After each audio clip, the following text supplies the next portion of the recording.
दोस्तों नमस्ते, मैं सुशील कुलकर्णी, आप देख रहे हैं एनालाइजर न्यूज हिंदी।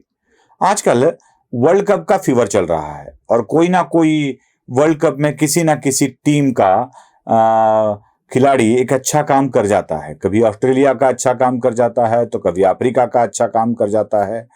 मैदान में खिलाड़ी खेलता है तो पसीने में लथपथ हो जाता है और पसीनों में भीगे खिलाड़ियों के फोटो निकालकर आजकल उनकी तस्वीरें शरद पवार के साथ जोड़कर, वह वाली सातारा की सभा वाली जहां शरद पवार 2019 के चुनाव के प्रचार के वक्त भीगे थे, वहां जोड़कर उनके साथ लगाकर कहा जाता है कि योद्धा लड़ता ही रहता है। शरद पवार एक बार बारिश में भीग कर भाषण क्या कर दिए। शरद पवार को भीगा हुआ सह्याद्री बोलकर उनको योद्धा कहा जाने लगा और यह योद्धा अपने हर युद्ध में यशस्वी होता है, यह दिखाया जाने लगा। यह ट्वीट्स लगातार कभी सुप्रिया करती आई है तो कभी उनके पोते रोहित पवार करते आए हैं। ठीक है भाई, अपने अपने हाथों से अपने अपने दादाजी का गुणगान करना किसे अच्छा नहीं लगता है, सबको अच्छा लगता है तो वह भी वह कर लेंगे। लेकिन एक बार तो सोचना जरूरी है कि क्या सच में योद्धा कारगर साबित होता है? क्या सच में इस योद्धा ने लड़ाई जीती है? क्या सिर्फ लहूलुहान बनकर या पसीने में भीग कर योद्धा अपने आप को बहुत बड़ा योद्धा साबित करने की फिराक में है? बहुत गुस्सा आता होगा सब लोगों को, लेकिन जब भी शरद पवार का ऐसा गुणगान किया जाता है तो मुझे एक हमेशा याद आता है कि क्या शरद पवार के पिछले करियर रिकॉर्ड को देखा जाए तो सच में शरद पवार ने ऐसा कुछ किया है? जरा देख लेते हैं। जब भी शरद पवार की हाथ में सत्ता आई है तो शरद पवार क्या कर पाए हैं?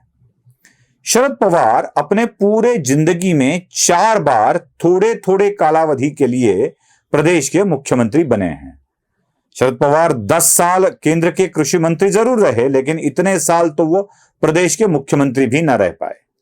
हैरानी की बात यह है कि शरद पवार अपना 5 साल का एक भी कार्यकाल पूरा नहीं कर पाए हैं।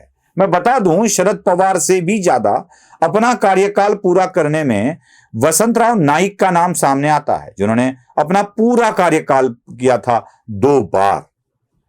देवेंद्र फडणवीस का भी नाम आता है, जो लगातार 5 साल मुख्यमंत्री बने रहे। वसंतराव नाइक और देवेंद्र फडणवीस के आगे शरद पवार एक बार भी, 4 बार बने लेकिन एक बार भी अपने 5 साल के कार्यकाल को पूरा नहीं कर पाए। शरद पवार से ज्यादा साल मुख्यमंत्री रहे भी और 2 व्यक्ति है। एक है वसंतराव नाइक और दूसरे है विलासराव देशमुख, जिन्होंने शरद पवार से भी अधिक काल तक राज्य के मुख्यमंत्री के रूप में कमान संभाली है। मतलब यहां पर भी पवार यशस्वी रह चुके हैं। वो छोड़ दीजिए, कौन कितने साल रहे ये महत्वपूर्ण नहीं होता है, कौन कितने बार होकर क्या क्या हासिल कर लेता है ये बड़ा महत्वपूर्ण होता है। मैं बता दूं, जुलाई 78 में शरद पवार पहली बार प्रदेश के मुख्यमंत्री बने। अपने ही पार्टी के वसंत दादा पाटिल के पीठ में खंजीर भोंक कर शरद पवार पहली बार प्रदेश के मुख्यमंत्री बने। अब खंजीर भोंक कर यह शब्द मैं खुद इस्तेमाल नहीं करता हूं, पूरा महाराष्ट्र इस्तेमाल करता है। बड़े ही राजनीतिक दलों ने इसको इस्तेमाल किया है। जुलाई 78 से फरवरी 80 तक शरद पवार मुख्यमंत्री के पद पर कार्यरत है।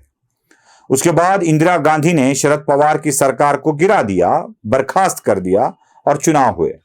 अब शरद पवार अपनी खुद की पार्टी बनाकर सरकार में आते हैं तो अगली बार शरद पवार अपनी ही पार्टी को सत्ता तक ले जाने में कामयाब होने चाहिए ना? बिल्कुल नहीं होते हैं। शरद पवार को विपक्ष के नेता के रूप में बैठना होता है और सत्ता में कांग्रेस आ जाती है। शरद पवार के बिना पूर्ण बहुमत से सत्ता में कांग्रेस आ जाती है और शरद पवार को इस बात का इल्म हो जाता है कि अब अपनी पार्टी को लेकर हम चलने वाले नहीं हैं। तो शरद पवार फिर से एक बार राजीव गांधी के साथ मिलकर उन्हीं की कांग्रेस पार्टी में शामिल हो जाते हैं और अपनी पार्टी को, समाजवादी कांग्रेस को, कांग्रेस आई में विलीन करवा देते हैं। और कुछ दिन बाद शरद पवार को फिर से एक बार मुख्यमंत्री बनने का मौका मिलता है। जून 88 में शरद पवार को फिर से मुख्यमंत्री बनाया जाता है और मार्च 90 तक शरद पवार मुख्यमंत्री रहते हैं। अब मार्च 90 में जब शरद पवार के अगुवाई में नेतृत्व में विधानसभा के चुनाव होते हैं तो कांग्रेस को तो फायदा होना चाहिए ना, क्योंकि शरद पवार के पार्टी के विधायक प्लस कांग्रेस के विधायक जो स्पष्ट बहुमत में होते हैं, इनको अगर मिलाया जाए तो कांग्रेस को 2/3 बहुमत मिलना तो स्वाभाविक था। लेकिन क्या मिल पाता है? बिल्कुल नहीं। 1990 के चुनाव कांग्रेस पार्टी के इतिहास में पहले ऐसे चुनाव है जब कांग्रेस को इलेक्शन में ही बहुमत गंवाना पड़ता है।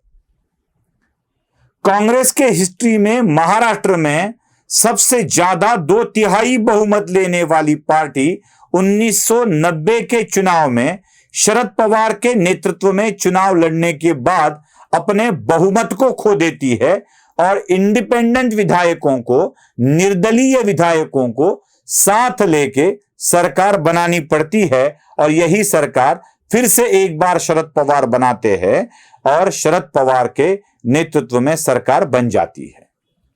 बीच में ही कांग्रेस में एक महत्वपूर्ण बदल हो जाता है। वहां राजीव गांधी की हत्या हो जाती है, पीवी नरसिम्हा राव कांग्रेस के अध्यक्ष बन जाते हैं। आने वाले चुनाव में पीवी नरसिम्हा राव को प्रधानमंत्री बनना पड़ता है और नरसिम्हा राव चाहते हैं कि शरद पवार राज्य में ना बैठे, क्योंकि उनको पता है वो राज्य में बैठे तो वही प्रधानमंत्री बनना चाहते थे, कुछ ना कुछ तो प्रॉब्लम जरूर क्रिएट करेंगे। तो नरसिम्हा राव शरद पवार को केंद्र में रक्षा मंत्री के तौर पर बुला लेते हैं और शरद पवार की जगह मुख्यमंत्री के रूप में अपॉइंट किया जाता है सुधाकर राव नाइक को।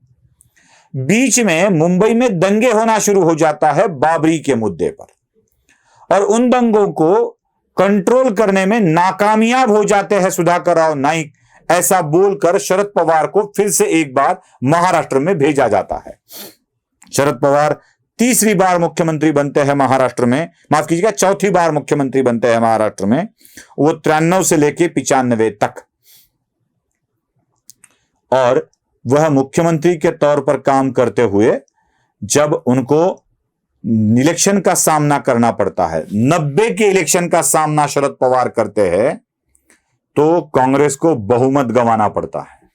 वही योद्धा 95 के इलेक्शन में कांग्रेस की अगुवाई करता है तो सत्ता गंवानी पड़ती है और वही वो पहली बार है जब कांग्रेस को छोड़कर भारतीय जनता पार्टी और शिवसेना की सरकार आ जाती है। मनोहर जोशी मुख्यमंत्री बन जाते हैं और शरद पवार की अगुवाई वाली कांग्रेस परास्त हो जाती है, बहुमत भी गंवा देती है। मतलब पहले वाले इलेक्शन सरकार भी पहले वाले में बहुमत गंवा देती है, बाद में सरकार गंवा देती है। 95 के बाद जब सरकार मनोहर जोशी और नारायण राणे की बनती है तो उसके बाद 99 में चुनाव हो जाते हैं और शरद पवार अपनी ही पार्टी को फिर से छोड़ देते हैं। शरद पवार अपनी खुद की पार्टी फिर से एक बार बना लेते हैं। 21 साल बाद 78 में वसंत दादा पाटिल को धोखा देकर शरद पवार सरकार बना लेते हैं और 98 में ही शरद पवार अपनी खुद की एनसीपी बना लेते हैं। जब खुद की पार्टी शरद पवार यह योद्धा बना लेता है तो कम से कम महाराष्ट्र में कभी ना कभी तो शरद पवार की पार्टी नंबर 1 की होनी चाहिए। 99 के चुनाव में नहीं बनती है, 2004 में जरूर बनती है, लेकिन कुछ ही पल वो मौका, वो खुशी टिक पाती है। उसके बाद कांग्रेस अपनी संख्या बढ़ा लेती है। 99, 2004, 2009, 2014, 2019 कितने इलेक्शन हो जाते हैं?